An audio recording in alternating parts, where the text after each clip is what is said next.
create insects in symmetry, and we're going to learn about the three parts of the insect. We're going to learn about the head, we're going to be painting the thorax, and we're going to be painting the abdomen. We're going to be painting this in a monoprinting technique, so it's going to be really easy and really quick. And everybody will have an exciting bug that's a little bit different. Our first step to making this is to take our paper, fold it in half, and fold on the line. The fold will now become the line of symmetry. I'm going to go ahead and just paint a straight line right down the middle of my paper, right on the line of symmetry. Where I want my bug to start, where I want my bug to end. Okay, you don't want to do the whole piece of paper, it'll be too big. Fold your paper and then go ahead and rub your line of symmetry, right where you put your paint. Wherever you put a little bit of paint, it's not going to expand much past your line of symmetry. Because here's my line of symmetry right here. Wherever you put a little bit more paint, it expands through the monoprinting technique and process. It expands past the line of symmetry. So if I want to create a head, that's kind of cool. If I want to create a head, I just make a little bit more paint right here. I go ahead, fold my paper, and I rub it. And that will expand beyond the line of symmetry, beyond what I already had, to create a head. I'm going to do this process for the thorax, just putting a little bit more in the middle near the thorax, so I see a separation between head, thorax, and abdomen.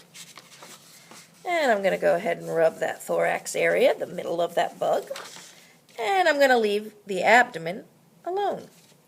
Now this area, when I printed, I noticed, after I checked my work and assessed what I had, this area didn't quite print exactly the same on both sides.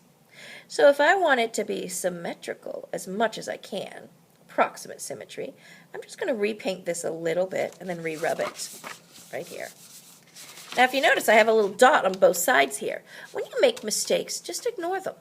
By the time you put everything else in, you can hide that mistake, or you can even transform it into something else later on. Okay, so now I have my body parts of the insect. Now I'm going to go ahead in the same process and add legs. And insects, we know, have 3 legs on each side. So I'm going to go leg. You can make these any way you want.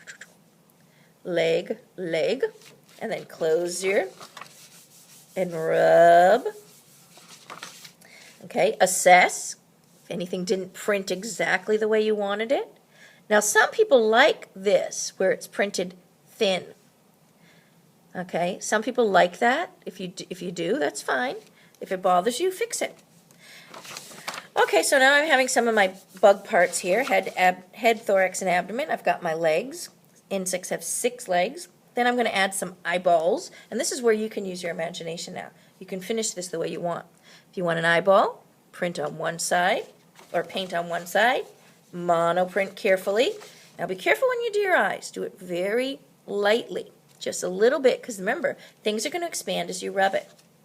If you want to add any little kind of antennas or fangs or a horn, there's a really cool beetle that has this really neat horn. Now if you only want one of something, you can either paint it in the very, very end, or you can just make it right on your line of symmetry. And that's basically about how to do insects in symmetry. You can go ahead then and continue your painting. Paint leaves, paint background, paint anything that you want. Put your environment in around your insect.